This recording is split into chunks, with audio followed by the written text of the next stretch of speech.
This is a nice standard type answer, worth going through the mark scheme just to check that we get what the examiner wanted when we give our answers. They do nicely lay it out for you. You've got to do a label sketch, you've got to talk about the measurements, the graph, and so on, so it's all nicely divided. The sketch doesn't have to be a work of art. The marks are really given for the labelling. You have an illuminated object, a light box. The illuminated object often is a crosswire. They did want the lens to be in a lens holder.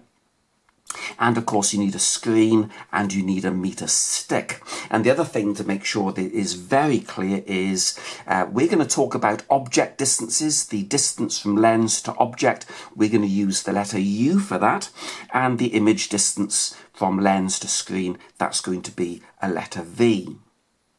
Now you'll notice that when the measurements are asked for, there are 3 marks. So we've got to say 3 things. You have obviously got to measure the distance from the object to the lens, and we're going to call it U. For the image distance, then we're going to call it V, and clearly you measure that.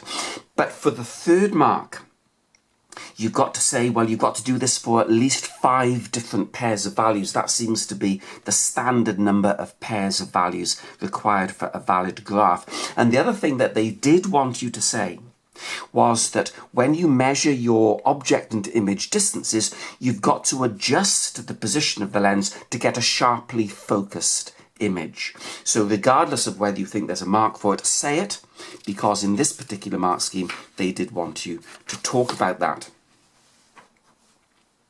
The graph you draw, we'll see why in just a moment, is 1 over U against 1 over V.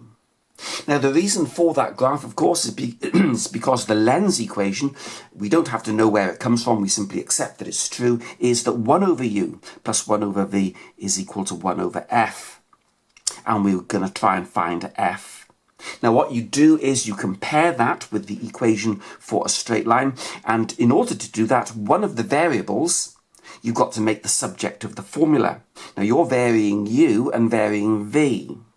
So 1 over U is going to be a variable and the other variable 1 over V. I'm going to make 1 over U the subject of the formula. And I've written it out as 1 over F plus and then minus 1 times 1 over V. Now the reason I've taken a number 1 out in front is because that is going to be equivalent to the gradient. The gradient is equal to 1. In fact, the gradient is equal to minus 1. And then y equals mx plus c comes out as being quite a simple affair. 1 over u is plotted on the y-axis in my analysis. The y-intercept is 1 over f. That's what we're after. But because the gradient, the size of it, is 1, then when you draw your graph, you're expecting a negative gradient for a start. But if you want the gradient to be 1, then the rise has got to be equal to the run. Now, the y-intercept, as we've seen, is 1 over f. That's equivalent to c. So if the vertical intercept is 1 over f, and that's the rise, as it were, because we've got 2 zeros there, then the run must be exactly the same size. That means you've got a 1 over f there. And what the examiner wants you to do is to draw your line of best fit, read off that intercept, and then you can take an average, and that gives you a slightly more accurate answer. If I was doing this myself, what I usually do is I look at the points I've got there and I adjust my line of best fit until that intercept is exactly equal to that intercept. But they don't want you to say that. They say get your line of best fit, measure that, and then average it.